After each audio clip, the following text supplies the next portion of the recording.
Good afternoon. I would like first of all to thank everybody for coming this way, supporting us in this QC circle, taking time from your busy schedule, so thank you very much. My name is Goran Berkic. I'm a Frame 2 group lead. My safety commitment is to follow on all HYP issues and close all the items within 24 hours. So I would like, I'm very proud of team Frame Crush. They did a really good job completing this QC circle and fixing the problem that most matter in their process. So I'm going to pass the microphone to Aaron to kick off this presentation. Thank you, Lord. My name is Aaron Alexander. I'm a team leader on Frame 2. Today I'm presenting my QCC Frame 2 Team 2 Frame Crushers. Because we crush any problem that comes our way. Our QCC team members, of course, Lauren, who is our advisor, myself, I'm the circle leader. Our team members, Gabe and Rob, which are standing right here.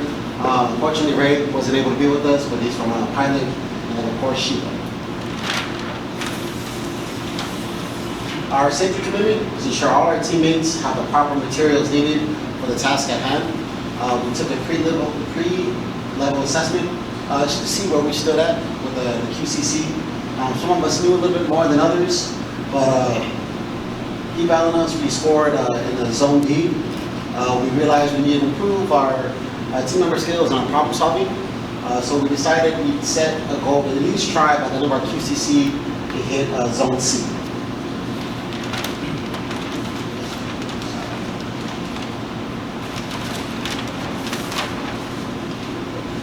Hello everybody, my name is Rob Estrada. I'm from Frame 2 Assembly, and I'm very happy to be going over a few things with you here, part of our QCC.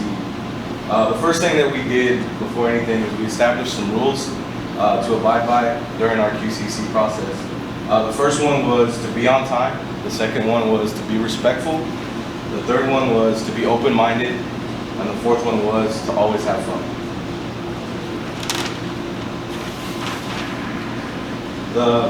One of the first things that we did was we kind of evaluated our team to see how we felt about what was going on with our issues. Some of the main things that we really felt strongly about was staying after to problem solve. This was really taken away from our time from our families. We felt that the long hours were taking a toll on us, and also daily problem solving was kind of getting a little bit redundant. And so we also felt that we were problem solving for something that really wasn't our fault or our doing. So we did a theme selection matrix, and we decided to put the top 3 things that scored the highest. The first one was equipment issues, scoring in at 18. The second one was downtime in process, which scored in at a 26. And the third one was scrap costs, which scored in at a 14. And we decided to go with the highest one, of course, which was downtime in the process. Then we developed also our ultimate goal for the quality circle, which was to safely build vehicles with quality and efficiency while maintaining Frame 2 productivity KPI by reducing work and poke-yoke downtime. And then also what we did was we clarified the problem on Frame 2 Team 2 total downtime for the month of June 3rd to 31st was 66.17 minutes of downtime. And as you can see, that's not very good. So what we did was we decided what our ideal downtime would be, which was 0. And our current condition, we looked at our current condition, 66.17 minutes. And as you can see, our gap right here is what we're trying to minimize and reduce. I'm Gabe from Frame 2 Assembly. In breaking down the problem of our downtime of 66.17 seconds of downtime, we broke it down by processes within our team. And we discovered that West 6 is our highest amount of downtime with 27.24 minutes of downtime. And we also broke that down between our actual work time and poke-yoke downtime. And we discovered that our work downtime was 16.19 minutes of downtime. Once we established our downtime, we broke down our process by elements within the process. Our Frame 2 fuel tank cover, Philip pipe, charcoal canister, and brake tube clips. And we discovered our POC was at the brake tubes.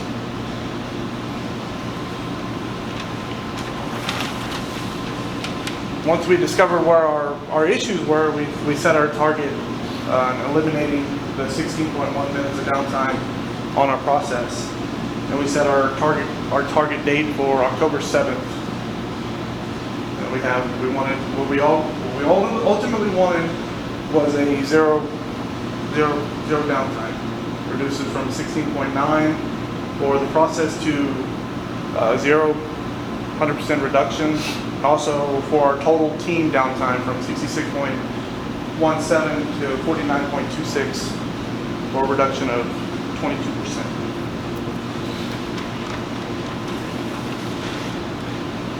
So the next thing we did was we had a root cause analysis. Point of concern again was the brake tube clip to the bracket install. Of course, we did the man, material, machine, method, and environment. We looked at man, made sure the team members were following standardized work, which they were. We looked at the machine. Of course, the tools and process were good. The method, the standardized work was clear and easy to judge. And environment didn't have any impact to the team members. But we saw on our material, that's what we went for. Because we had the brake clip was hard to install. We realized we had the parts had thickness issues. We found out that it was overspray coating on the left side of the bracket. The supplier parts weren't made to the correct thickness, which caused the parts to be out of spec. We have a good and no good situation down here, which you can see. The point of occurrence was we were having issues on the brake clip. The root cause was overspray of parts were out of spec. And we were told, once we found this out, we had a pipeline of 2 weeks of no good parts. So we came up and we were trying to develop a combination. Our 3 highest ones that we were able to come down with was redesign of a part bracket, make parts to spec, or we can make a specialty tool. So we all sat down and asked each other, what can we do as team members to fix this issue? Nothing. Come on, Frank Crushers, you can do better than that. What's next? Let's break this down. So, originally, I did call RI because they did have an issue with installing the brake tube on the brake bracket. So, in this opening here, it was not sitting flush. So, they called RI, we went, we did watch, I watched the team members in process, and there would be some that would be fine, and then they'd have one that they couldn't get it on, and they'd have to stop the line. Team leads, team members would have to fight it and get it put on. So we do needed parts, so what they did is they swapped out a good part for a no good part. We took the parts back to RI, we investigated the IS standard, the drawing, and everything that we checked, the bracket checked out okay. But I knew it wasn't because they were still having trouble. So I went ahead and pulled ahead on parts. So I took everything off the rack, took it to RI, and we pulled the next manifest number up. So they went ahead and loaded that. It was near the end of the shift. So I left an email to the QE explaining the situation because we were nights and we needed help. The line needed help because we couldn't solve it. So the next day, the QE, it was a Delta S safety issue. This is a brake tube. So the QE inspected it. He got a very high-powered veneer caliper. And where I had measured this opening at 19 millimeters, which it can be -0 or +0.2 of a millimeter, he measured it with a high-powered caliper. And a millimeter is very, very small. It was off. It was registering 18.87. That's 0.13 of a millimeter. That's small, but it's small enough to affect them to where they couldn't get it put on. The QE did contact the supplier. He overnighted parts. I had pulled 720 parts of the 720 with his high-powered caliper. 123 were bad. So that is 6% of the parts that we had were bad. The next shipment was still an issue for the line, so we knew it was greater than that. They did check. Supplier did check all their equipment. They found that one of the stamping tools that cuts the opening out for the datum was off. They replaced it. Well, this is another day, and then another day, and then they did check it, and they finally told us that it'd be 12 days before we receive certified parts. So that's 12 days that the line would have to deal with this. We did look into a rework method. Well, that's such a small amount to take off, 0.13. To try to file it and then put coating on it, it would not be precise. And this is a safety delta. So this is brakes, big thing. So we couldn't risk not making it right. So unfortunately, the line had to deal with the issue. So, that being said, TMNTX had to call on the frame tube crushers to hammer it out.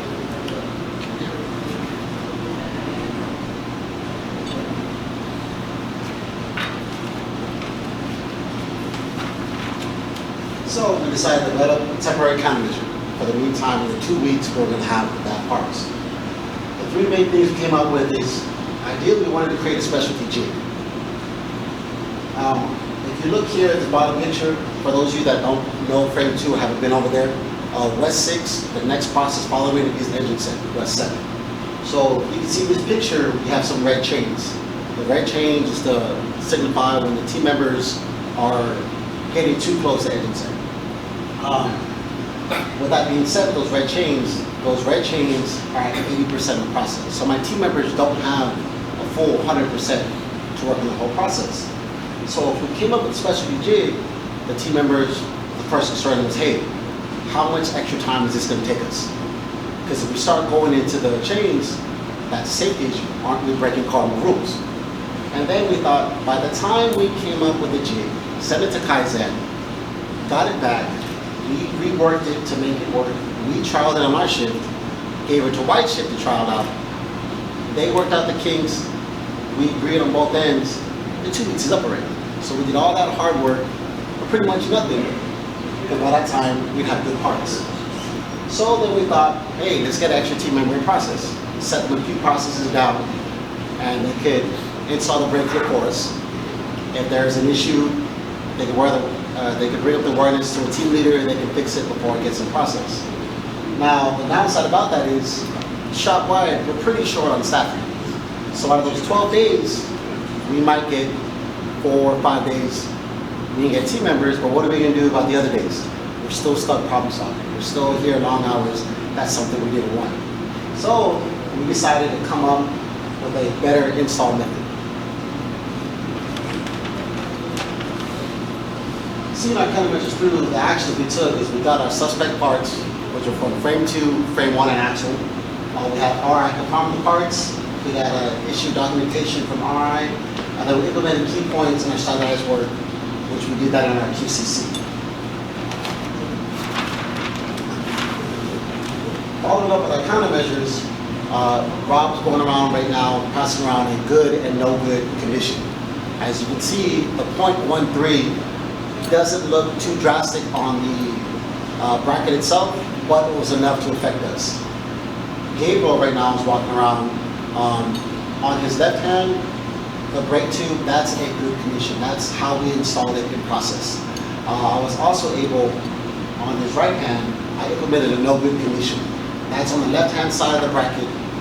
That's the brake clip that every no good bracket we had, that's the issue we're having. It's coming up on the left hand side. I'll have Rob walk around right now. Initially we thought, hey, let's come in from a 90 degree from the side. Team members tried it out, but what was hard for us was we couldn't fully see the brake clip with the hammer. So our team members came up with, let's go at an angle. As long as we can get that brake clip underneath the groove, it was able to fully see, and we're able to address our downtime, not have a significant amount until we got in the good parts. So once we trialed it online, we got quality key points we created, the team members got trained. We also did trial paperwork in our process. Once we did on our shift, we relayed all the info to White shift, and they did the same as well. As you can see here, this was our downtime in August. On frame 2, one of our rules is we have more than a minute downtime to step in. As you can see here, we had quite a bit of days over a minute. And that's what we implemented our temporary countermeasure. As you can see here, this is our graph for September. We only had 1 day where we had over a minute of downtime.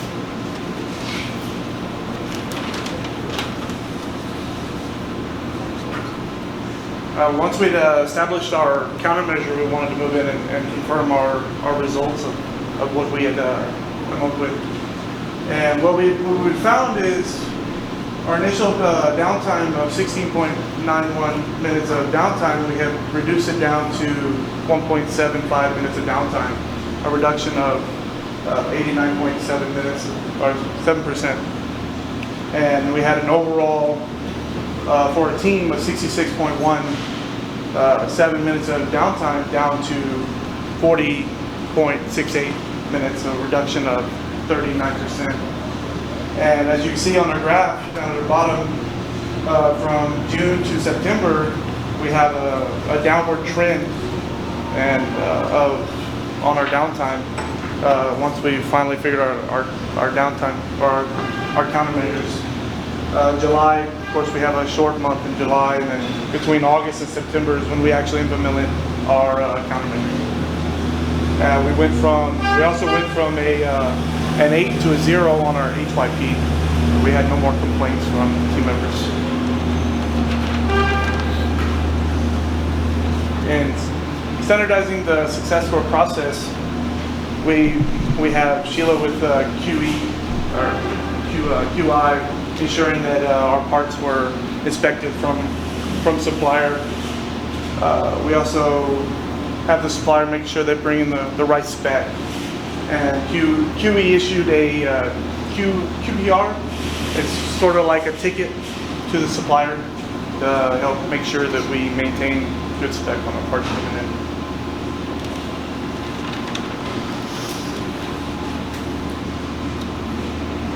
Post-level assessment. After everything was said and done at the end of our QCC, we reevaluated ourselves and we were able to meet our goal. We went from a zone B, so we're now in the zone C. We had a better understanding of our problem solving and also developing our countermeasures. Our reflection, wherein as a team, quality circles are a team effort. It takes commitment from each and every team member to complete one. Any idea, big or small, is a step closer to improving our goal. With the hard work and dedication to keep our QCC rolling, we have made improvement online and our self-development. Now, our individual reflection, me, myself, as a team leader, this has been my very first QCC, which I was able to lead. At times, it got a little stressful. They kept telling us the parts were good, but we knew there was an issue there. We know how to build for my team members. I got it firsthand, whether it be a restroom break or one of them were off, so I knew it wasn't just the team member, there was a real serious issue there, but we kept in it, put our heads together, and we were able to come up with, like I said, a temporary countermeasure to the good parts came in, and at the end of the day, it was rewarding, and we still had fun while doing it, and I'm honored to have been working with my team. Sitting down, going through the QCC with team members, one thing that I got out of it is that when an individual working within a group can quite often spark off an idea that the group can bounce off of each other and end up becoming a big solution. And that's, to me, that's what's real fun, is to sit down and have ideas and communicate back and forth with other team members and have just a great idea come out of it. And my reflection is, this is also my first QCC, and in doing this QCC, I learned a great deal of lessons, but one of the most important lessons was whenever Aaron would give me a task, I knew that if I accomplished that task, not only with myself, well, I got to do the best for myself to look good, but if I did it with the team effort in mind, with everything, the bigger picture in mind, I noticed that it affected not only myself in gaining individual knowledge, but it affected just the culture of the whole team. The culture of the whole team, the way we worked, and the efficiency that we had when everybody just did the same thing that of course, when everyone would give us tasks, everybody did the same thing with the whole team in mind. It kind of bred that kind of culture in our QCC team. It was really nice to see. I learned that even though I couldn't find a problem with a part with the tools I had, that I do have other people that I can call on, all my lines and the QE and my team leads, and then they can help me where I can't find fault, then they have a better idea. I knew there was an issue, I couldn't find it, but I knew something was wrong. So it helped me to be able to use some tools, pulling parts ahead, trying to help them, and all in all, knowing that there was a problem. It's just we couldn't get it fast enough for them. And these guys, they do this day in and day out. They problem solve on the line, on the fly, and that's amazing to me. When, you know, they don't want to stop the line and they have to figure it out and do it and make it happen, and they do it every day and split second.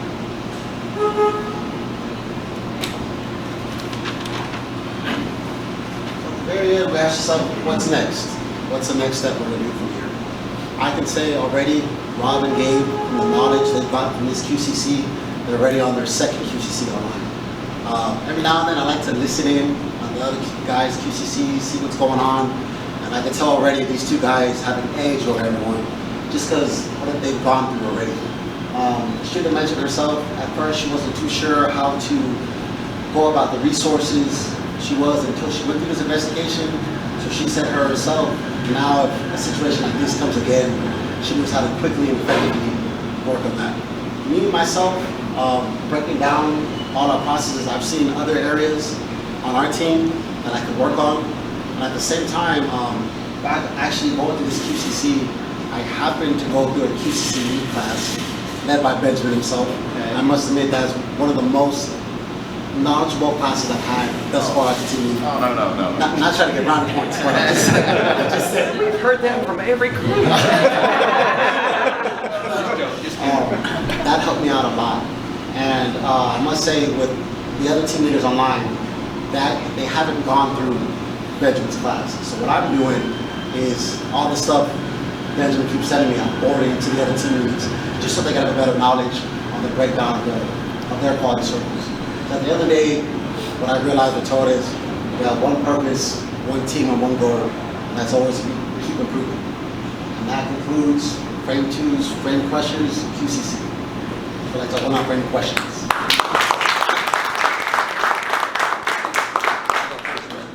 I go first. It's okay for us to start in, Ben. Usually we have to wait for his cue. You may begin now. Okay. Thank you all very much, Rob Franklin. My safety commitment is I will always ensure my team takes the time to understand the risk of the process. I want to say congratulations and great presentation. Thanks for focusing on the 8 steps in what is a little bit of a unique kind of way, right? We addressed kind of a live line condition that was taking a long time. Thanks for making a priority about girl safety online, our customers' safety as well too, right? But at the same time, focusing on kind of learning and developing 8-step process. Appreciate your leadership as well too, and great activity. Looking forward to maybe the next circle, and maybe we have a supplier that knows these guys a debt of gratitude as well too. So thanks for your leadership. Thank you. Yeah. Sorry, I'm going to jump in because I've got a meeting. I apologize, I got to leave it here in just a second. But I'm Suzanne Kazunas, and my safety commitment is to create a work environment that ensures we stop calling weight during abnormality. I want to reiterate what Rob said in the sense that I really appreciate. This was unique. In the quality circle, ultimately, it's about development. It's about human development. It's about learning the 8 steps. And then when you get to the point of root cause and it's not within your control, some people might have stopped and said, well, there's nothing we can do about it. And that's what I really appreciate about this. I am a stamper. My background is stamping, 25 years of stamping. That card is no good. When you showed it to me, I immediately saw it was misstamped and the flange was off. You can see it from here. But you didn't give up, and you didn't let somebody tell you it's okay. And I very much appreciate that you persevered through that. You worked on a temporary countermeasure to make sure that you could finish your job on the line, and then ultimately able to get the part fixed and get QE to issue a QTR to ensure that we don't have a reoccurrence. So that's a pretty big challenge for us on the first quality circle activity to hit something that has to go outside your realm. And and you've got to influence other groups to support you, and that shows how much passion you had about it and how strong your data was that you were able to get that level of support. So thank you for persevering. Thanks for getting the problem fixed. And way to go. I mean, what a difficult issue for your first quality circle. So congratulations and thank you for all your hard work. My name is Ingleberry Twait. My safety commitment is understand and eliminate risk in my area. So first of all, I want to say thank you for bringing the team, good cross-functional team. You went through the 8 steps and you solved an issue that was outside of your realm, that you had no control of, but and the lead time was long. You had a safety issue, ergonomic issue, but also your first instinct is to take care of the customers. And I want to thank you for thinking of the customers and fixing the process. But what you also did, your story was so clear that it explained that, or exposed that we do have a gap in our process, that we're not able to give you good parts in a timely manner. And so because you were so good at telling that story, I think I have to take that back. And I have to go back and look at the processes and see what can we do to ensure that if we identify an issue, and it involves the brake system and it creates an ergonomic issue or a safety issue in your process, how can I get you good parts sooner than 2 weeks, right? So you don't have to come up with a rework method that you have to weave in. So I just want to say thank you for exposing the problem, thank you for shattering the problem, and good storytelling and good problem solving. I really appreciate the information that he shared here today. All right, let's give him another round of applause.